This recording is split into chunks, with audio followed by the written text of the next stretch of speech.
এটাই শুরু আল্লাহর গজব। এভাবেই আল্লাহ মানুষকে দিয়ে মানুষকে প্রতিহত করেন। বিসমিল্লাহির রহমানির রহিম।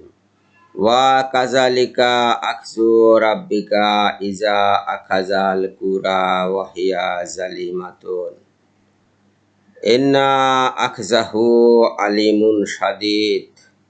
সূরা হুদ আয়াত নম্বর 102। আর এরূপেই তিনি কোন জনপদের অধিবাসীদেরকে পাকড়াও করেন যখন তারা অত্যাচার করে, যখন তারা জুলুম করে। নিঃসন্দেহে তার পাকড়াও অত্যন্ত কঠিন পাকড়াও। হিসাব খুব সোজা ভাই। নিজেদের দেশে কোনো ঝামেলা হয়েছে, বাংলাদেশের ঘাড়ে দোষ চাপাও। নিজের দেশের অর্থনীতি ধ্বংস হচ্ছে, কোটি কোটি বাংলাদেশি অনুপ্রবেশকারীদের গল্প ফাঁদো। ভোট দরকার, মুসলিম তাড়িয়ে বাংলাদেশকে বানানোর জুজু দেখাও। এটাই ছিল দীর্ঘদিন ধরে ভারত সরকারের কৌশল। কিন্তু এবার আর তারা পেল না দিল্লির মোদী সরকার। এবার আর পার পেলেন না আসামের কট্টরপন্থী মুখ্যমন্ত্রী হিমন্ত বিশ্বকর্মা। ভারতের সুপ্রিম কোর্ট নিজেই দিল্লির মুখের উপর এমন ঐতিহাসিক থাপ্পড় মেরেছে যা পুরো বিশ্বকে নাড়িয়ে দিয়েছে। এতদিন ধরে যে কোটি কোটি অবৈধ বাংলাদেশি রূপকথা শোনানো হচ্ছিল, খোদ ভারতের সর্বোচ্চ আদালত আসামের গুয়াহাটি হাইকোর্টের 27টা রায়কে এক ধাক্কায় ডাস্টবিনে ছুঁড়ে ফেলে দিয়ে প্রমাণ করে দিল এই পুরো গল্পটা ছিল সির্ফ এক নির্মম রাজনৈতিক মিথ্যা। ভারত আসলে নিজের দেশের বৈধ মুসলমান নাগরিকদের জোর করে বাংলাদেশি তকমা দিয়ে আমাদের সীমান্তে পুশ ইন করার এক নোংরা চক্রান্ত করছিল। আর সেই চক্রান্তের মুখোশ টেনে ছিঁড়ে ফেলেছে তাদের নিজেদের দেশেরই সুপ্রিম কোর্ট। এটাই শুরু আল্লাহর গজব। এভাবেই আল্লাহ মানুষকে দিয়ে মানুষকে প্রতিহত করেন। ভারতের সুপ্রিম কোর্ট দিয়ে আল্লাহ পাকে জালেম শাসকদের রাশ টেনে ধরলেন বলে আমরা মনে করছি। আমরা এর শেষ দেখার অপেক্ষা করছি।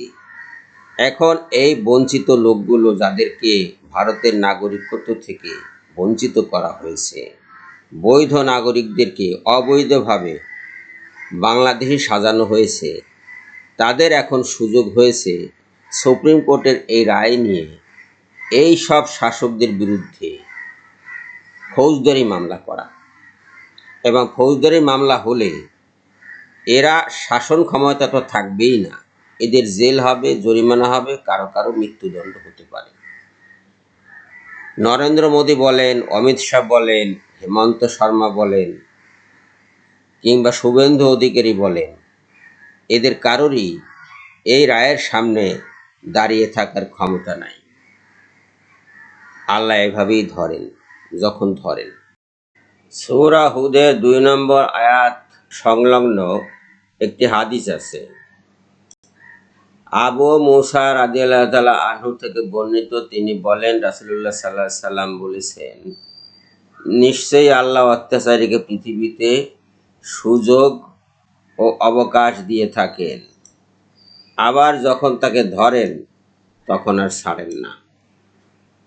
আবু মুসা বলেন, অতঃপর তিনি এই আয়াত পাঠ করলেন, অর্থাৎ ওই 102 নম্বর আয়াত একটু আগে যা পাঠ করেছি তাই তিনি পাঠ করলেন। এর অর্থ হলো, এবং এরূপেই তোমার রবের পাকড়াও, যখন তিনি জালিমদের কোনো বসতিকে পাকড়াও করেন তখন আর পরে কিসের ভিতরে? অতি কঠোর যন্ত্রণাদায়ক শাস্তির ভিতরে পড়ে।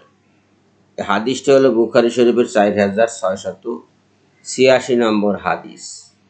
এসব হাদিস প্রমাণ করে যে এই বাণী অবশ্যই রাসূলুল্লাহর বাণী, কেননা এত নিখুঁতভাবে কোরআনের সাথে সামঞ্জস্যপূর্ণ বাণী অন্য কোনো মানুষের পক্ষে প্রদান করা সম্ভব নয়।